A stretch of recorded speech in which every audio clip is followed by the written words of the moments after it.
Welcome to AnHome channel. Today, we'll show you how to find someone on Instagram.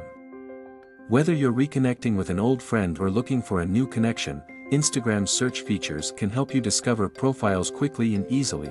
Step 1. Open Instagram app. Open the Instagram app on your mobile device.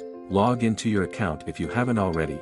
Step 2. Navigate to the search bar. Tap the magnifying glass icon at the bottom of the screen. This will take you to the search page. In the search bar, type the name or username of the person you want to find. Step 3. Explore search results. As you type, Instagram will display relevant search results. Look for the profile picture and username that match the person you're searching for.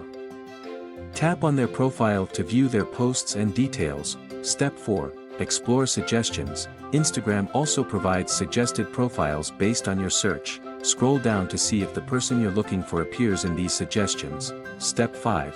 Follow or connect. Once you've found the right profile, tap follow if you want to follow their updates. Tap message to send them a direct message. Tap follow back if they've already followed you.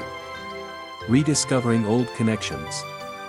Glowing star found my childhood friend on Instagram after years. Can't wait to catch up. Hugging face #Instagram search #reconnect.